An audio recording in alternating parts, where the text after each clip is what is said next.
Good morning, everyone. Hey, welcome, all of you experts and potential experts.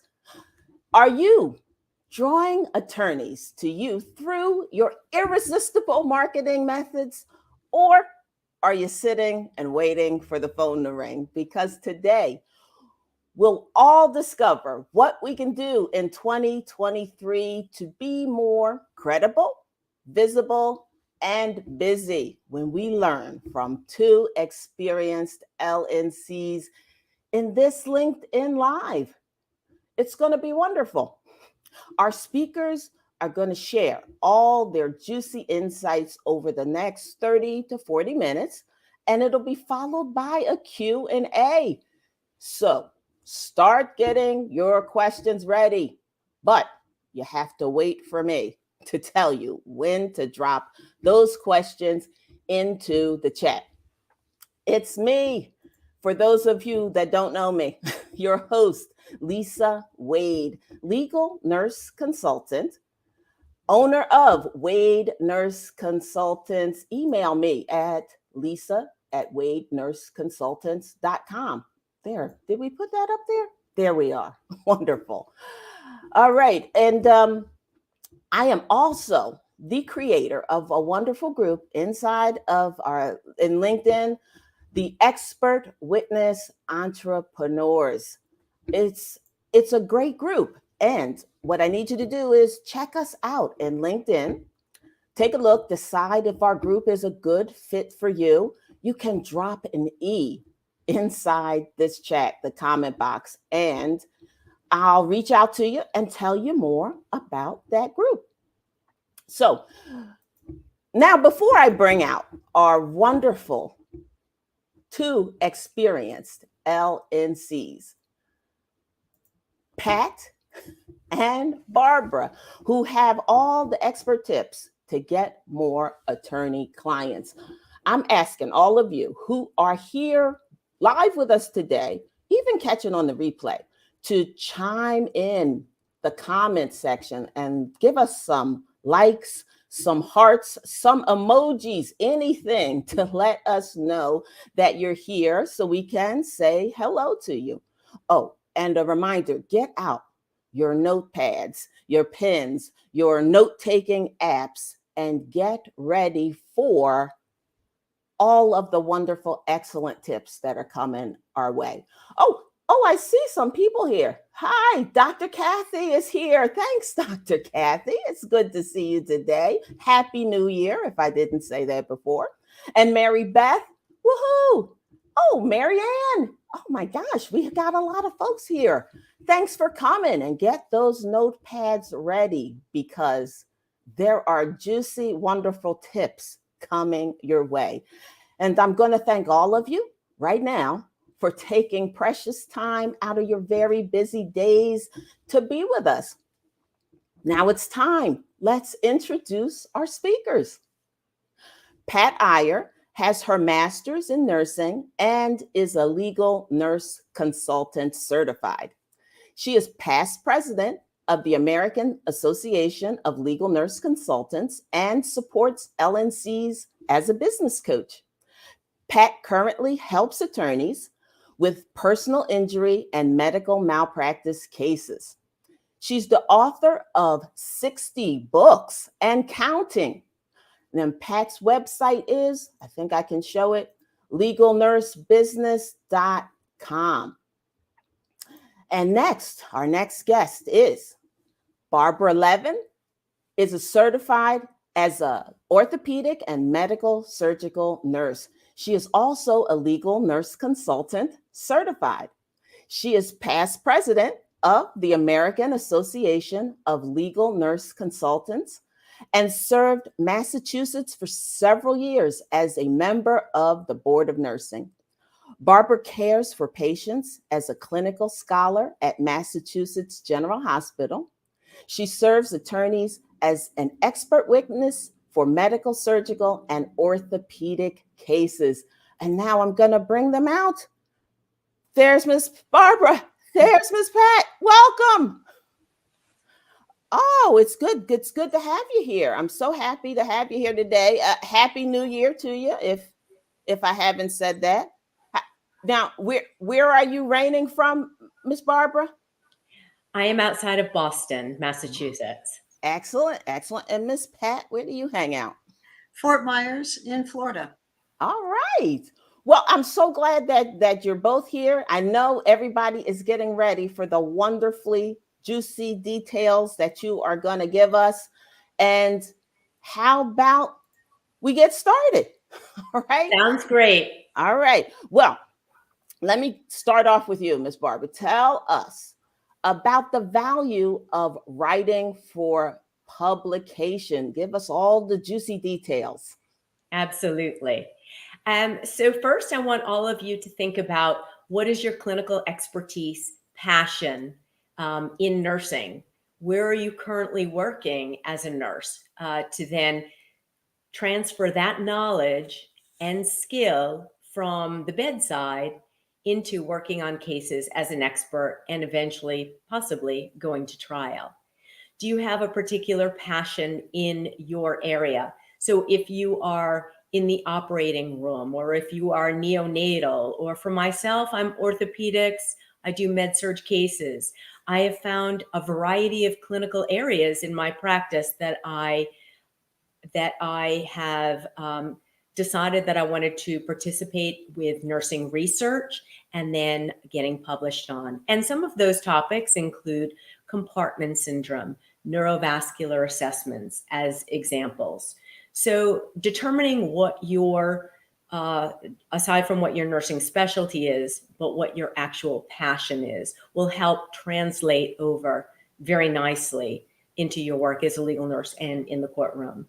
So I want you to consider getting involved with working with your nursing association and volunteering on committees and volunteering to work as a research participant with your nursing association to then help bring that forth into a publication. It will add value to you as a nursing expert, and also it will help you with your writing skills. When your work is published, then your name is out there with your legal nurse colleagues. Your work may be referred to by attorneys, by legal nurses, and by clinical nurses. Your work can translate over into other facilities to make a difference in the nursing practice at the bedside, and also certainly in the courtroom. So others can learn from you when you take your passion and bring it forth. Oh, it sounds like, if that's your specialty, you've got a specialty, it's something you can geek out over and talk about at the drop of a hat. I like that. Exactly. All right. And I think I have one more question for you. Well, actually, it's a question for Ms. Pat. I know that you have, I'm sorry. I am a little confused. Please forgive me. I do have another question for you, Ms. Barbara. It is about professional organizations. Why is it important for us to be active in our professional organizations, like nursing organizations? It's so important to be active because it's a great way for you to keep your pulse on your nursing specialty, to continue learning, to continue contributing, and bringing that forth to others. I encourage you to volunteer on committees and boards, which will enrich your clinical practice. And for me, as a nurse expert, first and foremost, my passion for the bedside nursing is very important to me. And so to bring my knowledge from my association work to the bedside, to enhance patient safety, to educate my nurse colleagues, as well as nursing students and others, is very important to me. And once you are able to do that, part of being a nurse is being a teacher, and that will translate well into your legal nursing work. So I encourage you to get involved with your nursing association. You will keep updated on current practice, standard of care, and learning about procedures and new research that comes out. Oh, all right. I do like that. That is, again, good information, good advice. And I might be jumping around a little bit, but anybody, please forgive me because I'm so excited. There's so much good information, and they both have such wonderful knowledge. So I'm going to scoot back over, and Miss Pat, I'm going to ask you to chime on in and talk to us about editing books. I know you've edited several books with chapters written by other folks. Tell us a little bit about that process. My first book came about because I was collaborating with two other staff development instructors in the city of Trenton to create a self-learning module on the nursing process and nursing diagnosis back in the 1980s. And we took that module to a publisher, asking for the publisher to publish it as it was. And the publisher said, no, it's too skeletal. It needs substance. You need to turn this into a textbook. And we said that's too much work and walked away, and then contacted another publisher and heard the same advice. So we listened, and that became my first co-authored book. That came out in 1986, and I found out about nurses as expert witnesses in 1987. I approached some attorneys and started getting med-surg cases right away. And the fact that I had this book that I had co-authored gave me much more credibility. I was also fortunate in the 25 years that I reviewed cases as an expert witness for liability purposes that medical surgical comprises a large number of cases. So I had quite a few expert cases. And that book led to more books that Barbara and I edited a book on medical records. We edited the subsequent versions of nursing malpractice textbook. The thing that I hesitated about, and some people watching this may think about the same concern, is, well, if you write a book or you write a chapter, then that could be used against you. And I had that same concern when I was first approached about being the editor of Nursing Malpractice, a book that came out in 4 editions, and the first edition was 1996. The reality was that only in about 3 trials did an attorney ever bring the book into the courtroom, one time to intimidate me, I'm sure, by putting it on the desk, but only one time in 25 years did I ever get cross-examined about the content in that book. And it was a question that led to a request for a mistrial. The attorney started saying to me, you wrote this book for plaintiff attorneys, didn't you? She was a defense attorney. And I said, may I see what you're referring to? Because that's always the rule. You know, when you're an expert and they start quoting you, you want to know what they're referring to. And I took the book out of her hand and I said, well, it says here this book was written for plaintiff attorneys, defense attorneys, risk managers, and insurance claims adjusters. And because I used the word insurance, even though I was quoting my own work, she asked for a mistrial. The jury is not supposed to know there's such a thing as an insurance policy, although I don't know where that ever came from. We all pay insurance policies. The judge denied it. The attorney also said to me, it also says in your book that when you're an expert witness, you should teach to the lowest common denominator. And I said, yes, that's true. I did write that. I think she believed that it was insulting to the jury. I was in the city of Newark, and, you know, I'm sure there were people on the jury who had no idea what the lowest common denominator was. But I just rolled right over it and said it's the responsibility of the expert to explain concepts in a language that the jury can understand. And they're all nodding their heads and saying, yeah, that's right, that's good. So those were the only times that my publications came up in a courtroom in that manner. And I would encourage people who are thinking about writing either chapters, articles, books, to not let it hold you back, but to be aware that if you take absolute positions like this is always wrong, or this is something should never happen, or if a patient falls, somebody is always at fault, those kinds of things can make you squirm in cross-examination. Be aware that other people will be looking at your publications, and some of them will be hiring you because you have published them, and others will be saying, is there anything that Lisa said that I could use against her in that trial? Oh boy. That's one of the factors. Oh, I hope not. But you know what? I've often wondered if there's a book inside of me, and you've inspired me. Maybe it is. I just have to get it out. So, Mhm.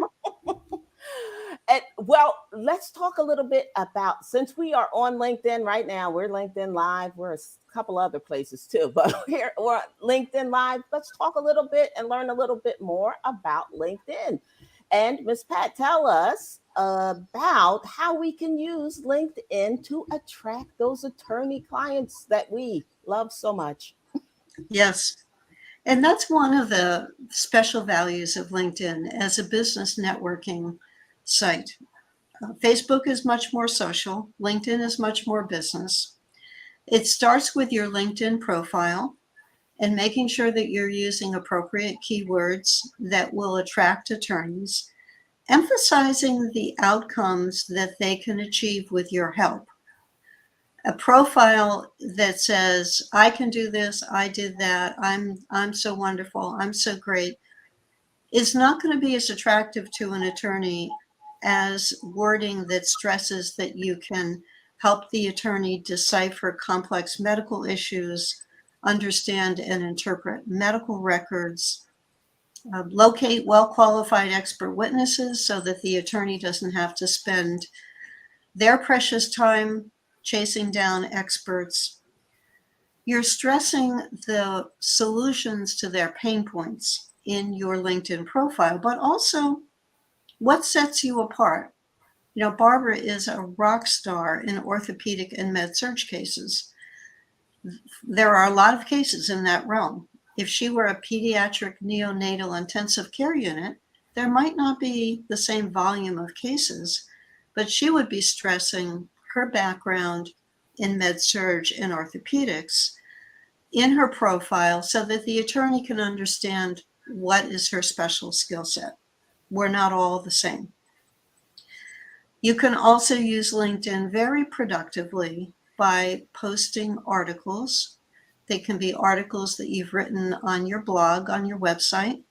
And yes, I encourage you to add a blog to your website, which is a big hole that I see in many legal nurse consulting websites is there's nothing that's changing in the content. There's nothing to bring the search engines back. There's nothing that's displaying your ongoing knowledge for your field.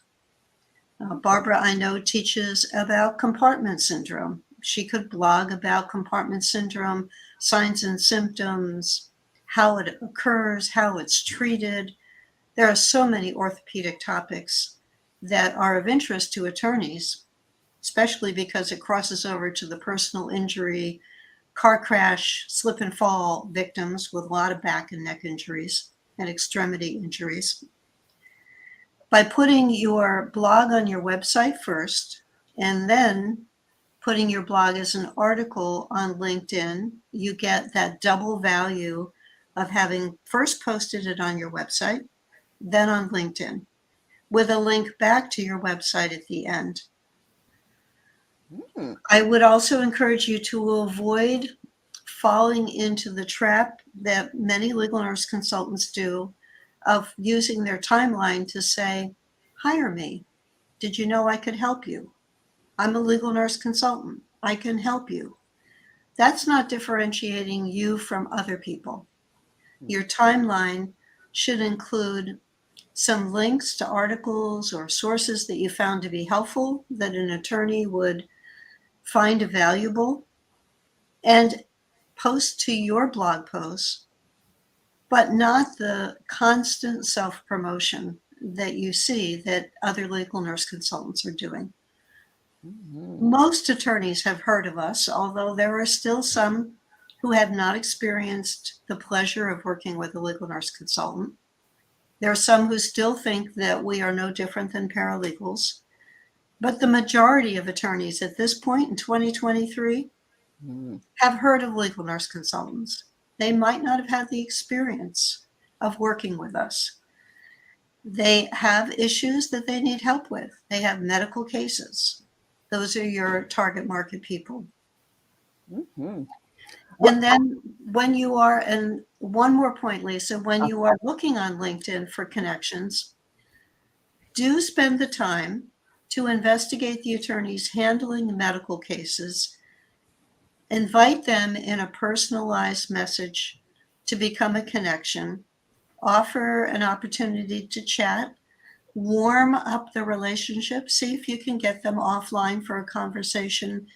Be persistent, but don't try to sell them the minute that you make that connection by, oh, hi, I'm so glad that you accepted my invitation. I'm a legal nurse consultant, and this is what I can do for you. You want it to be a more natural relationship development than an immediate pitch. And I know that you have all gotten immediate pitches when you have connected with a person. That little message that spans out. I've been invited to buy beds from bed manufacturers because I'm a nurse. So obviously I must be involved in purchasing in a hospital. I don't know where that came from, but you obviously have not read my profile. I understand that. Well, I like that idea of LinkedIn being a place to establish relationships and not just selling. So I like that idea, definitely. And also about connecting LinkedIn and blogging on your website, connecting those things. And let's talk a little bit more about websites. And let me ask you, Miss Barbara, do you have any thoughts? What are your thoughts about expert witnesses using websites to gain attention? So depending upon who you speak with, this is an area that there are legal nurses who don't want a website, and there are others who truly want a website. There are those that, there's the pros and cons, those that have the websites, making sure that if you develop a website, that you have a website, make sure it's accurate.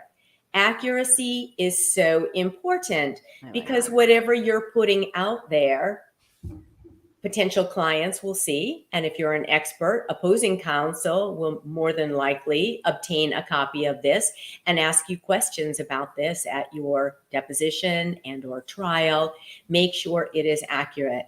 I have seen some websites that have listed content material, and when I was asked to obtain some of those articles, that individual was not even involved in writing the article. So if you're putting it out there that you are the author, make sure you are the author. Don't embellish on your credentials and your in your job position either. Make sure it's accurate. I have seen individuals state that they are within administration and they're doing the bedside, but they're trying to explain that they're the nurse manager. And then after their deposition, come to find out they were the charge nurse on a shift, and they may be working on staffing numbers and caring for patients. So they aren't true administrators of doing payroll, working on policies and procedures and things such as that. So again, accuracy. There are people who don't want to have a website, and some of that is because they feel that they will be questioned on it. They're concerned about how much information should I put out there. I would like to give an example of what not to do on your website. I had viewed a website that an individual wrote about an active case on her website, wrote too much information out there. And so when you are putting things on your website, make sure that if you do describe any topics that you have worked on or types of cases, I encourage you not to share the particulars.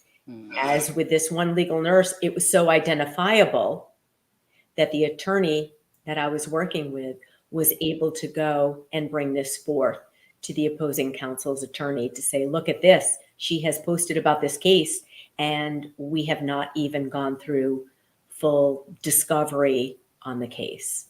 So, and she gave the particulars about the location of the site of the case as well. So I encourage you not to do that. While this seems pretty obvious that you wouldn't do that, somebody's done it. So over the years, Pat and I have seen a variety of things that have been written on websites, the good, the bad, and the ugly. And we encourage you, first and foremost, be true to yourself and be accurate with the information that you're putting out there. And Pat, I'm sure you have something to add on that. Oh, well, I had a question. I mean, it makes me feel like I want you to review my website, Barbara. Tell me, have I exposed something I shouldn't have? So I'm going to look it over. Just give it a good once over after this is over to make sure. All right. Yeah, and that story that Barbara shared applies to being discreet on websites, in conversations with colleagues, to assume that somebody you're talking to could be involved in the case on the other side, and you might not know that because that could be a behind-the-scenes consultant. So the only safe thing is to be very respectful of that rule until a case is resolved, and then determine from the attorney, is this a public verdict? Or sometimes there's confidential verdicts, and the attorney will not tell the legal nurse consultant or experts the amount that the case was settled for or achieved in the courtroom. You have to be really careful with that. That's a touchy one. This all reminds me of the last time I was, working in the hospital, and there were these little signs in the elevator reminding people not to talk about, don't talk about work or patients or anything else. It's a shame you got to have that kind of reminder, but that's what that reminds me of. Those signs are still there in hospitals. Well, I haven't been in there for quite a while. I will take your word for that. Well, again, this is all good, wonderful, good advice. And I hope everybody's jotting this down, because now we're going to ask Miss Pat a little bit about some tips on effective networking with other colleagues. What do you have for us? Networking is such a strong technique. We changed the way we network from in-person to online, and now sort of a mixture of both. During the pandemic years, I got interested in the topic and published a book on networking for legal nurse consultants that was supposed to come out in April of 2020, at the time that we had our legal nurse consulting conference canceled. And I turned it into an online course. And in the process of writing that book, it reminded me once again that when you are networking, even though you are needy, let's take that position, oh, I want people to give me work. The first approach is to see what you can do to help other people. Occasionally, attorneys will get inquiries from legal nurse consultants with referrals of cases. I, for example, because I had a large legal nurse consulting practice in New Jersey for many years, I would get phone calls at least once a month from a patient asking me if I would help them find an expert. And I would always say, I can't work with you until you have an attorney who's working with you, because I could be accused of practicing law without a license if I review your case or get you an expert. And 90% of the time, I would say 95%, I would hear from the patients that, nobody will take my case. They don't believe me. It's a conspiracy. I heard about destroyed medical records. rewritten medical records, and I'm sure some of it was true. And there was a high degree of emotion and frustration. And occasionally I would hear a call from a person who would describe what happened, and I would refer them to an attorney. The attorneys who got cases from me were profoundly thankful. I got beautifully written letters about how they were able to resolve the case. They were plaintiff attorneys. My goal was to help my clients in any way that I could. When you're in a networking situation and you meet a new person, your first thought is, how can I help that person? What are they trying to achieve? Who do I know that I could introduce them to? You're giving and giving and giving, and eventually it comes back. Sometimes not right away, sometimes immediately. You're thinking of when you meet that person, and I'm sure this has happened to people watching this program. You say, I'm a legal nurse consultant. And they go, a legal nurse consultant? Did you go to law school? I don't quite get it. And I will go into a story that makes it immediately important for them. I say, suppose your father was in a car crash. I've learned not to say, suppose you were in a car crash, because that's a little bit too personal and threatening. Suppose your father was in a car crash and had multiple injuries and multiple medical records were created. And his attorney was looking at the stack of medical records and saying, I don't know what happened to this guy. What were the complications? What were the injuries? Your father's attorney could turn to a legal nurse consultant who would explain the medical records, summarize them, translate them, and help guide the attorney in the medical issues that come up in the case. Oh, okay. Now that's the kind of attorney that I work with. And as you're involved in networking and get to know people better, it becomes a natural thing for that person to say, you know, my next door neighbor is a medical malpractice attorney. Do you work with those kinds of attorneys? Oh, would you like me to make an introduction? Yeah, that would be a great plan. So the networking is a process. Sometimes we have a sense of urgency, particularly if we walk into a room and there's lots of people in that room. Well, I want to come away with business cards and leads. But it takes time. It takes time for people to trust you, to understand and remember you. Oh, yeah, that's that nurse who works with attorneys. So adding value first, offering connections to that person is a great rule. Have a clear explanation of what you do with a hook that will bring that person's attention. They'll lean forward to find out more. And then consistently and always look for ways to help other people. We are givers as nurses. This is a natural thing for us. It comes back, and it comes back eventually in unexpected ways. Sometimes that one connection that you made through networking can open up a whole law firm, a whole set of attorneys who want to start working with you, and you can trace it back to one person's referral. Mm-hmm.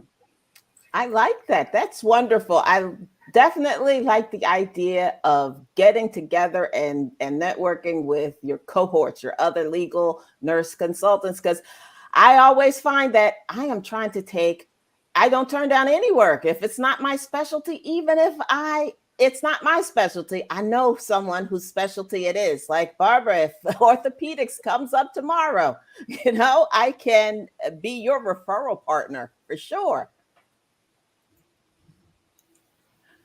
Sounds great. Thank you. All right. Well, I'm thinking I don't have any orthopedics right now, but it could happen. All right. Orthopedics and med surg. Med surg. All right. Well, I'm med surg too. So we can work together. Right? We can work together. And now let's talk a little bit about Ms. Pat, that polishing up our CV or resume. Tell us how important it is to have a polished resume. It is your first work product, your first impression. When an attorney contacts a nurse asking for a CV from an expert, that attorney is putting it through a filter. The filter is it free of typos? Oh, Is it laid out well? Does it stress your clinical experience and your accomplishments? That resume also gets passed around. It goes to the opposing counsel, it goes to the judge, it's looked at by the people within the law firm, it gets filed away. So it goes to more than just that attorney. I've had in my independent LNC business opportunities to review probably thousands of resumes and CVs of experts and people applying to work for me in admin positions. And if it had typos in it, it went into the discard pile. I wouldn't go any further. I wouldn't interview that person. I wouldn't give that nurse cases because my philosophy was you've got to be detail oriented. If you can't spot the typos in your resume, then you're not going to be analytical enough to review cases. And that sounds harsh. It's the bottom line truth. mhm. I've embarrassed a number of people by saying, I can't quite follow this timeline on your resume. It says you stopped work at this time, and yet it also says you were working somewhere else during the same time frame. Were you working in two jobs? And they would say, oh no, there's an error in the date. Mhm. With what has happened in Long Island right now, with a person who's in our United States government, who's accused of exaggerating and lying on his resume, claiming jobs that he did not have, claiming degrees that he did not have. There's a lot of focus right now on his statement that said, oh, well, everybody embellishes their resume. Everyone does it. Well, no, everyone doesn't do it. When you do it and you've got inaccuracies, the attorneys, who are also very detail oriented, are saying, well, wait a minute here. Do I want to hire an expert who claims to have gone to Harvard Medical School and was nowhere even on the campus for 4 years? Do I want that to come out in court? Because it's really easy to catch people in lies, to verify credentials, and it can absolutely devastate an attorney's case to have an expert witness who's exposed for lying on a resume. That would be horrible. And think about the investment of hours and dollars in a case to have it blown up by an expert witness who falsifies a resume. Some people call it puffing up your credentials. Just don't do it. Make sure that your resume is accurate. It stresses the responsibilities that you had. It stresses your clinical role, and that it's nicely laid out, easy to read. Don't try to squeeze onto 2 pages your information. There is no rule that's going to get you thrown in prison if your resume goes beyond 2 pages. But that's embedded in nurses' brains of, oh, I can't have 2 pages, so I'll make it a size 10 font with a 1/2-inch margin. And then the attorney is, I can't read this.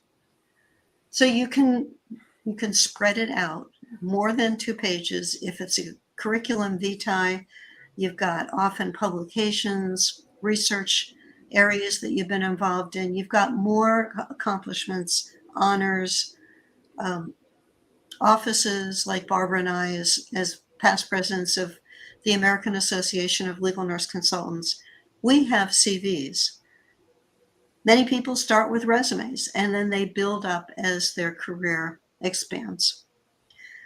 So those are the things that I want to make sure to stress, that if you have errors, you can expect to be grilled on your resume, and you can expect a diligent attorney to catch the typos, to question you about overlapping dates or gaps in your professional experience. Some people take off time for family responsibilities, and they might be asked for it about it. And one other thing I wanted to stress, and it relates to depositions, is if you've got a 4-hour minimum in your deposition fee agreement, you can expect that you will have a lot of attention on your resume or CV because the attorney is trying to get her money's worth for those 4 hours. I walked into a room one time with a 4-hour minimum deposition, and the defense attorney looked at me with a little grin on her face, and she said, "I have 4 hours of your time, and I'm going to use every minute of it." We spent 2.5 hours going through my CV before we started talking about the case. I drove home, delete 4-hour minimum, done. Oh boy, that sounds reasonable. Now I feel like I have to have you review my resume and Barbara to review my website and really pick them over and find those rough spots. So thank you for that wonderful advice.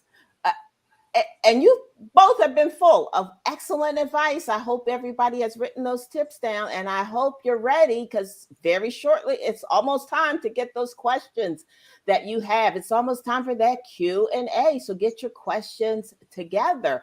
And let me just go back to you, Pat and Barbara. Miss Pat, tell us how folks can reach you. And after this is over, to ask you more wonderful things. Sure. My email is patiyer@legalnursebusiness.com. It is a capital I and not an L in my last name. I am not Pat Liar. Good thing, because you go in the courtroom, raise your right hand, Pat Liar, and promise to tell the truth. Nope. It's an I as in India. My husband is Indian, so it's patiyer@legalnursebusiness.com. All right. And you, Miss Barbara, tell everybody how they can get in touch with you. Absolutely. You can contact me at barbara@barbarajlevin.com. And I welcome your questions. All right. Oh, they're getting their questions together. And while they're still getting their questions together and putting them in the comment section, let me ask one more thing. I know, Miss Pat, you have a 7th online LNC Success Conference coming up in March. Tell the people a little bit about that while they're getting their questions together. We do. Barbara and I have been collaborating since July of 2020 to create online courses, online conferences for legal nurse consultants.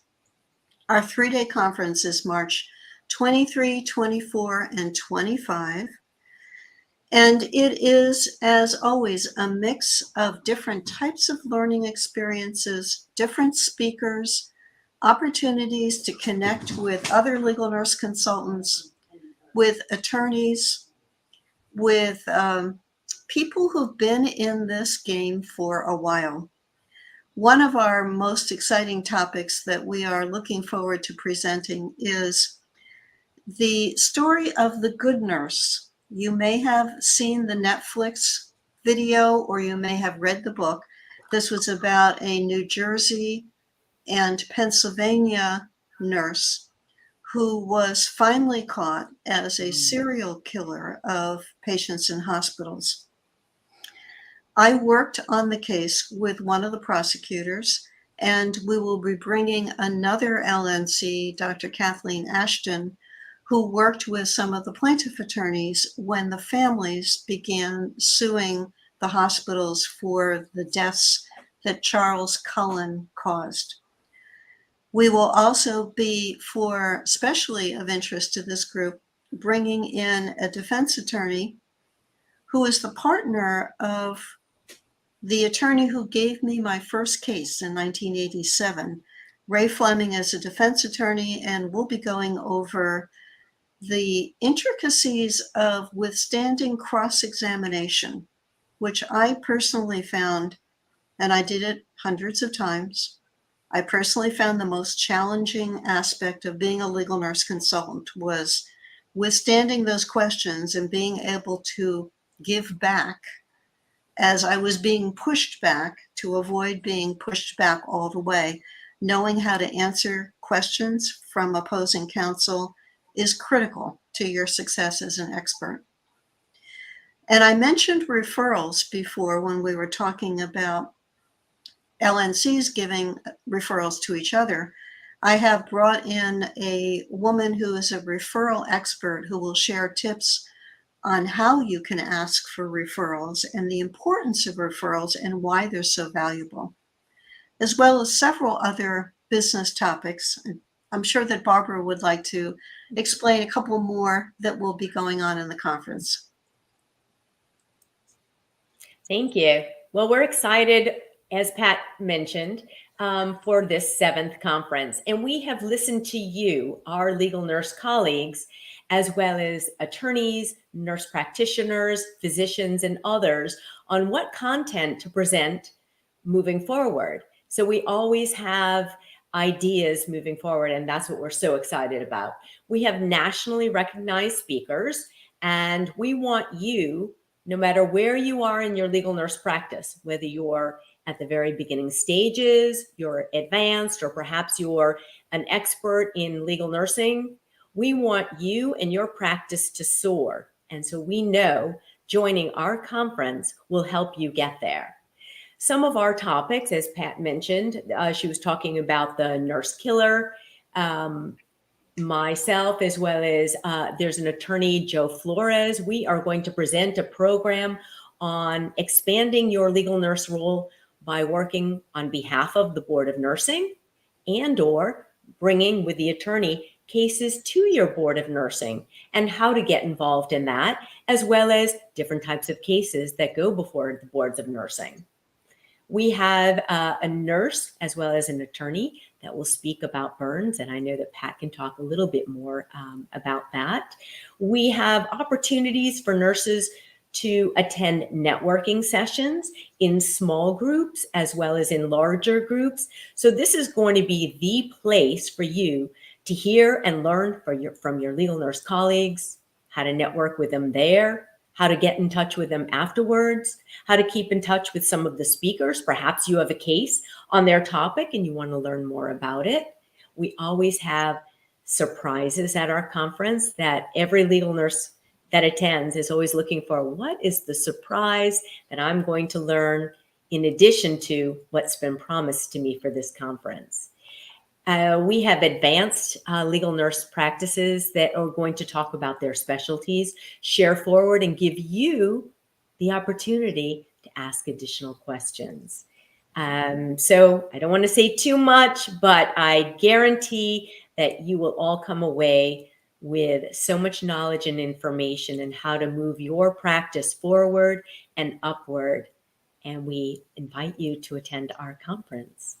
Oh, I like the idea of bonus surprise content. And if you can't attend live, you can obtain the videos and watch these at your leisure. So there are some legal nurses who may be able to attend 2 out of the 3 days, and then they'll just watch the videos at their leisure for what they missed. Excellent. Well, Miss Pat, tell the people how to find out more, where they can go to find out more about the conference. Well, there is a link that Lisa will put up on the screen that will take you directly to the conference page. It is case sensitive. So that means you've got to make sure that you put in that capital W and the L for Lisa's name, and then the number 7, Lisa W Conf with an F 7, and that will take you to the page where you can see the information, secure your spot. I do want to emphasize this is online, so you don't have to worry about the latest variant that is going to be coming down the pike. You can do this in the comfort of your own home, safety of your own home, not have to pay for airfare, hotel, food, parking, and all the other expenses that make it at least a couple $1,000 investment if you go to a place. This is a fraction of that cost. And the opportunities, the ideas that you get are well worth it. Oh boy, I definitely like the idea of learning in my own home. So I think it's wonderful. Well, it looks like it's time for a little Q&A. If you're ready, ladies, let me pull up some questions We real are quick. ready. 'Cause it looks like people have been networking with their cohorts already in here. Cool. Lakeisha and Melinda, they have been chatting with each other already. All right. I'm gonna I think, hold on. There is a question. Melinda. She says, Pat, do you put in your published works in your CV? Because she knows, I know you said you haven't had a problem with the published work, but do you put it in the CV? Yes, I would. And I would do it because it helps to establish your credibility. It is a factor that attorneys consider when they are qualifying you, and sometimes also bring to the attention of the jury in the voir dire of the expert. Melinda, have you, or in this case, it would probably be Nurse Pearson, have you published anything? Would you tell the jury your publications? That helps with establishing that you are familiar with the standards in the area. I would, however, make sure that it's a professional publication. If it's a letter to an editor in a newspaper about, like I remember writing a letter years ago because our school buses had no seatbelts on them. And I remember I had small kids and I felt compelled to write a letter to the editor about, why are you allowing children to go all over our county without being seatbelted in? I have never been in a school bus. Maybe that's an impossible concept to get kids to sit still with seatbelts, but that's the kind of publication that would not enhance your reputation the same way that having something in your particular specialty area. And nursing journals, in my experience, are always hungry for well-written articles. That's an easy way to get started in terms of publications, is to submit an article to a nursing journal or submit a query, first of all. Are you interested in an article on XYZ topic? And then follow their guidelines and put that article together for them. All right. Looks like Melinda has another question, but we're going to move to somebody else right this second. Elise says, I'm currently work full-time within an administrative role. However, also as a travel per diem ER nurse, what is the best way to organize that information on CV and avoiding the possibility of confusing attorney/fellow LNCs? Well, what you would do is wherever your administrative role is, if you're in a hospital, you would identify that the name of your facility, the dates of your working there. Obviously, you're still there. So if you started in 2020 to current, you would include that information. You would also include the name of your agency. You said that you are a travel per diem ER nurse. I don't know how many hours a week or a month that is, but if you have an active contract that you are going in, let's say on a weekly basis, you would have some overlapping dates there, and that's acceptable. You would write the name of your agency and what you're doing for them. All right. All right. Now we're going to scoot back to Melinda because she has one more question. It's what I see here. And she says she has contracted and been employed with several agencies doing the same work over 25 years, and even as a Medicaid provider at one point. How do I put that in the CV? Right now, I have 1997 to present, independent contractor, but also have been employed. Now I'm a little confused, but you answer that question. I think it's fine to spell it out that, and I have seen this in people's resumes, that in a block of time, they have worked for a number of agencies. What's important is to lay it out in a logical way so somebody else could follow it, that would show that during these years you worked for these specific agencies. It gives you, from the expert witness perspective, a broader exposure to standards of care and clinical experiences than if you worked in one facility for 20 years. So that can be an enhancement when you're testifying as an expert, because you can say, I've worked in a variety of settings and the standard of care is blank. That improves your credibility. Well, I think we're winding down. I don't see other questions. I see, wait a minute, hold on. I see Tara, who's thanking you both for having this wonderful event today. And I chime in and say, yay, thank you for doing this. And we have Jason, who says it's been a great discussion. Then thanks you for all of the information. Have a wonderful day. Oh, Thank you, yes. Jason. And there's Melinda.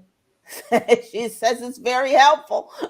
Hey, Wonderful. and does anybody else? Do you have any juicy details that the two of you haven't chimed in on yet that you have to throw to the people? Well, I'd like to say this is just a small amount of what you will learn by attending our conference. So we really want you to join us for our 7th Legal Nurse Success virtual conference, and you can take a look at the link below. We welcome you, and we know that you will soar high with us. And I would like to thank you for coming forward and taking on the job of an expert witness. I think it's one of the most challenging jobs that legal nurse consultants can take on. The analytical skill that's required, the ability to put together a report, and the willingness to raise your right hand and take a position is essential for our court system. We need well-qualified nursing experts reviewing nursing cases and being able to be firm, make a commitment, offer an opinion, stick to the opinion, and stand up for what you know is right. And that makes our legal system strong. So congratulations to you for accepting this role. Oh, well, hey, we have thanks from Canada. So we've gone international. All right. All right. Well, thank you both again for coming. It's been wonderful having you. You have such good information, and let's do this again, maybe. All right, Lisa, would be All right. delighted. Thank you, Many Barbara. thanks. Thank you, Pat. Have a wonderful day and Happy New Year to y'all. Thank you. And thank you to all of you, the viewers. Thank you. All righty. Bye-bye.